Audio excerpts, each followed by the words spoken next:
بسم اللہ الرحمن الرحیم۔ ناظرین گرامی، جیسا کہ آپ سب جانتے ہیں، ہم نے اپنی پچھلی ویڈیو کا اختتام ان الفاظ پر کیا تھا: اس روایت کی سند قوی اور مسلم کی شرط پر ہے، اور اس کے موقوف و مرفوع ہونے میں اختلاف کیا گیا ہے، اور موقوف ہونا اس کا زیادہ صحیح ہے۔ تو آئیے بنا کسی دیر کے آج کی ویڈیو کو شروع کرتے ہیں۔ کہا جاتا ہے کہ جمہور علماء اس بات کے قائل ہیں کہ اللہ نے اولاد آدم سے پختہ وعدہ لیا تھا۔ اس کی دلیل وہ حدیث پیش کرتے ہیں جو حضرت انس بن مالک رضی اللہ تعالی عنہ سے مروی ہے کہ نبی کریم صلی اللہ علیہ وآلہ وسلم نے ارشاد فرمایا کہ قیامت کے دن ایک جہنمی آدمی کو کہا جائے گا کہ اگر تجھے زمین کے تمام خزانے مل جائیں تو اپنے آپ کو چھڑانے کے لیے یہ سب کچھ فدیہ میں دینے کے لیے تیار ہے؟ وہ کہے گا ہاں تیار ہوں۔ اللہ تعالیٰ فرمائے گا کہ میں نے اس سے آسان چیز کا مطالبہ کیا تھا اور تو ابھی آدم علیہ السلام کی پیٹھ میں تھا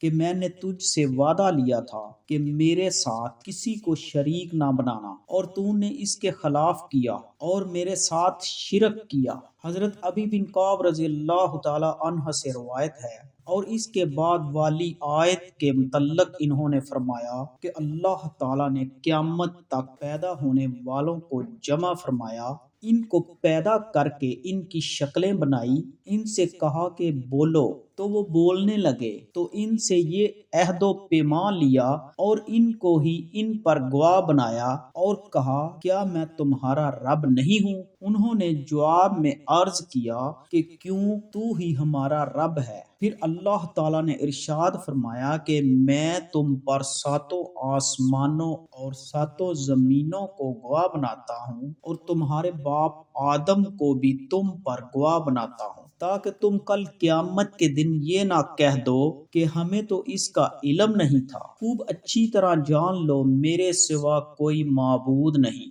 میرے علاوہ تمہارا کوئی رب نہیں، میرے ساتھ کسی کو شریک نہ بنانا۔ میں تمہاری طرف اپنے رسول بھیجوں گا، وہ میرے وعدہ توڑنے سے تم کو ڈرائیں گے اور تم پر اپنی کتاب نازل کروں گا۔ انہوں نے کہا کہ ہم گواہی دیتے ہیں کہ تو ہمارا رب ہے، ہمارا معبود ہے، اور تیرے سوا ہمارا کوئی معبود نہیں اور کوئی رب نہیں تیرے سوا۔ اس دن انہوں نے اللہ کی اطاعت کرنے کا اقرار کیا اور دوستو آدم علیہ السلام کو اونچا کیا۔ پس انہوں نے ان کی طرف دیکھا اور ملاحظہ کیا کہ ان میں کوئی امیر ہے اور کوئی غریب ہے، اور کوئی خوبصورت ہے اور کوئی بدصورت ہے۔ آدم علیہ السلام نے عرض کیا کہ یا اللہ، تو نے ان سب کو برابر کیوں نہ بنایا؟ اللہ تعالیٰ نے فرمایا تاکہ میرا شکر ادا کیا جائے، اور ان میں انبیاء کو دیکھا،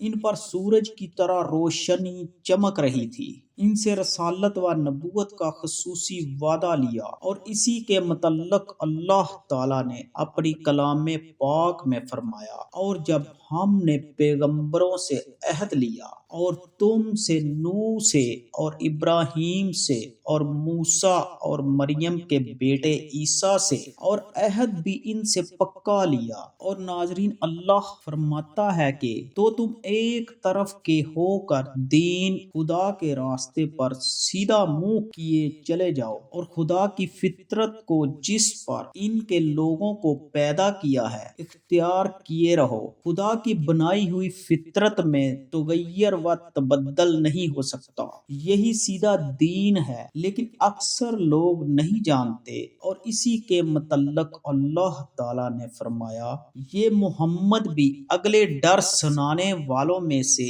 ایک ڈر سنانے والے ہیں۔ اور اسی بارے میں اللہ تعالیٰ کا ارشاد ہے اور ہم نے ان میں سے اکثروں میں عہد کا نباہ نہیں دیکھا، اور ان میں اکثروں کو دیکھا تو بدکار ہی دیکھا۔ یہ روایت عبداللہ بن احمد حنبل رحمۃ اللہ علیہ، ابن ابی حاتم، ابن جریر اور ابن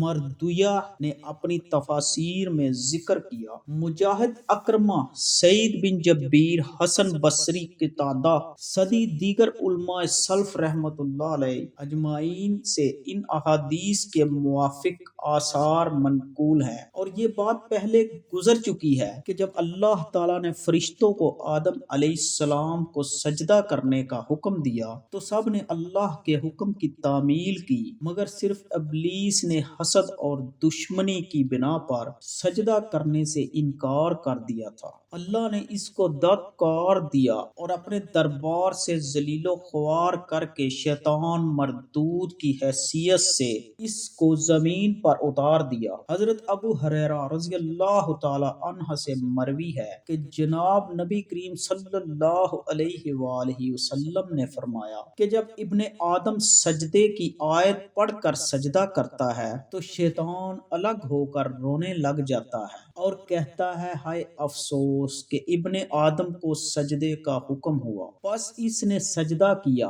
تو اس کے لیے جنت ہے، اور مجھے سجدے کا حکم ملا اور میں نے نافرمانی کی تو میرے لیے جہنم ہے۔ ناظرین گرامی، امید ہے آپ کو ہماری آج کی ویڈیو پسند آئی ہوگی۔ اب آپ سے اگلی ویڈیو میں ملاقات ہوگی انشاءاللہ۔